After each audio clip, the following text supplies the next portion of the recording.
থেকে সেই আনুষ্ঠানিক যে একটা অনুষ্ঠান শুরু করব, আপনারা দয়া করে চলে আসবেন সুন্দরভাবে। বিকাশে একটি গান রেকর্ড করে পাঠিয়েছেন, এই স্মৃতি সবাই বাজানোর জন্য। তো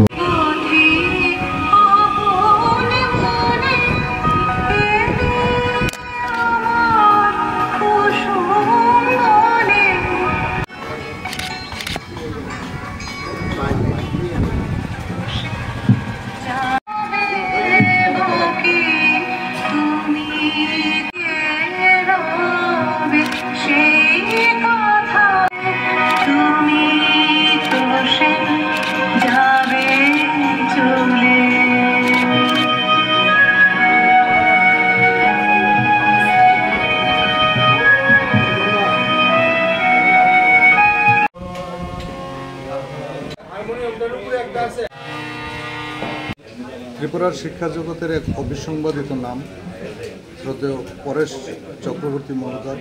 তিনি জাতীয় শিক্ষক হিসেবে স্বীকৃতি লাভ করেছেন। তাছাড়া ত্রিপুরার বিভিন্ন পুরস্কারে তিনি সম্মানিত এক সাধুরূপী এক শিক্ষক।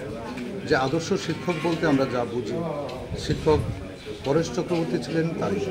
আর সেই স্যারেরই গত কিছুদিন আগে 4 তারিখে একটি দুর্ঘটনায় তার গায়ে আগুন লেগে যায় এবং পরবর্তী সময়ে তার মৃত্যু হয়।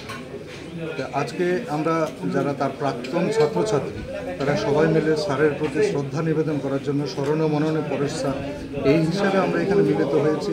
যারা প্রাক্তনী ম্যাক্সিমামই তারা, তাছাড়া যারা বিভিন্ন সময়ে স্যারের সংস্পর্শে এসছেন এবং শিক্ষার বিস্তারে বা মানব কল্যাণে, মানব উপকারের জন্য তিনি যা যা করেছেন, তার সেই কাজগুলোকে মনে রেখে স্যারকে সম্মান জানানোর জন্যই আজকে আমরা এই জায়গায় একত্রিত হয়েছি। আপনার পরিচয়টা? আমি স্যারের একজন প্রাক্তন ছাত্র। আমি বিবেকানন্দ বিদ্যা মন্দিরের প্রথম ব্যাচের ছাত্র। আমার নাম পার্থ ঘোষ। ধন্যবাদ।